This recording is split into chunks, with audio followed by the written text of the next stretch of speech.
The Vagabond. Who is he really?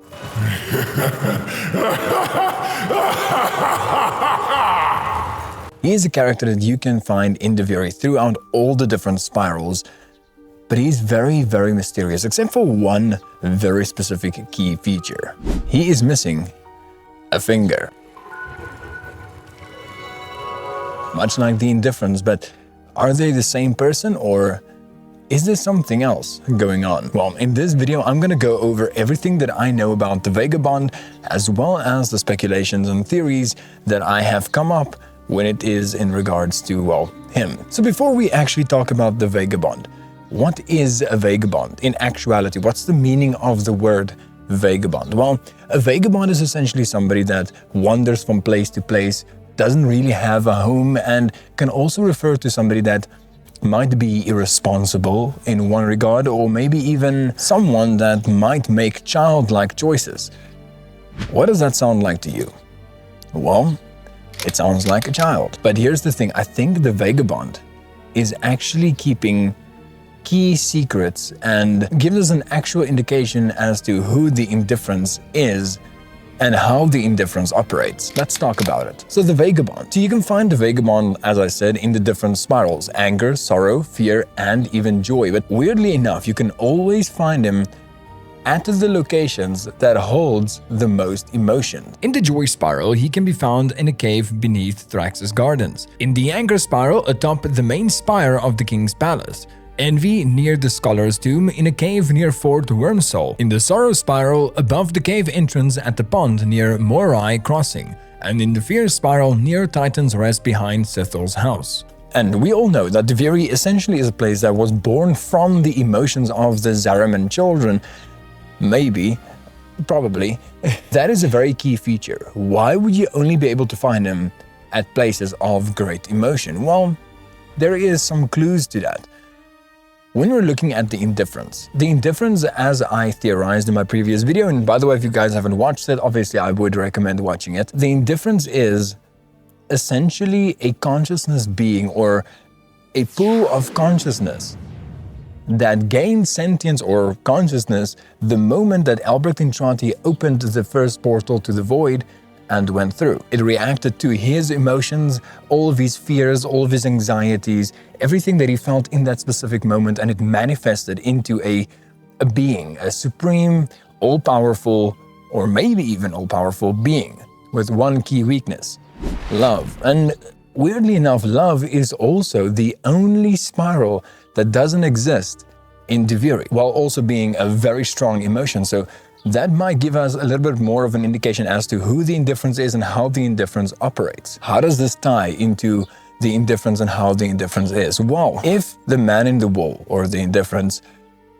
gained consciousness and sentience the moment that Albrecht opened that void portal and stepped through it, then essentially, in the world of the Indifference, it is still a child. And much like any other child, it acts irresponsibly and out of place and tries to find a way and to be understood and wants to understand. And that is essentially all that the Vagabond also does. So then, is the Vagabond the man in the wall? Well, my theory is no, it is not the man in the wall.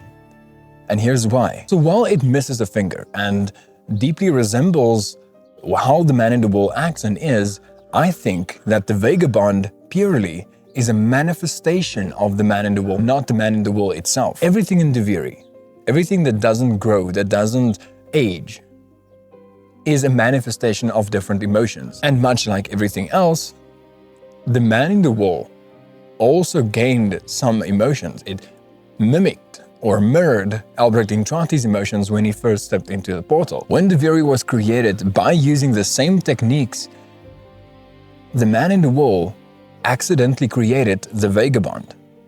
But that's not where this ends.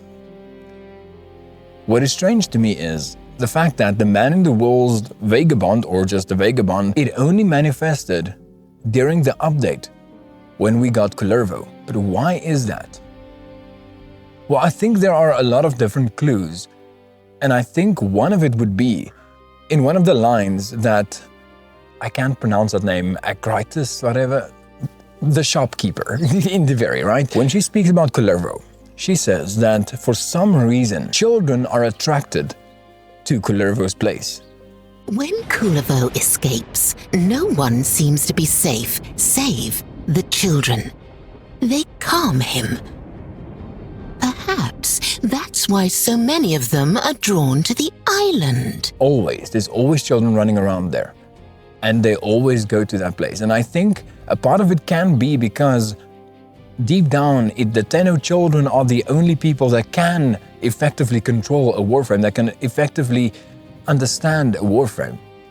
And if the Indifference and the Vagabond essentially is a child in void terms, and largely a manifestation thereof, then of course the Vagabond will also be attracted to Kalervo's place, and that might be why we can only see him for the first time or hear from him the first time there, and also why he uses the same mask as the boss fight that you get in Kalervo. So that brings me back.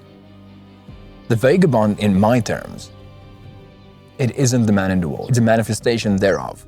The fact that it has one less finger actually might mean that it is a manifestation of the first presence of the man in the wall. The one that mimicked Albrecht Intrati, so maybe a childlike version of Albrecht Intrati. We don't know that yet. But then my question is, who do you think is the Vagabond? How do you think the Vagabond actually manifested itself, and why? What is the purpose?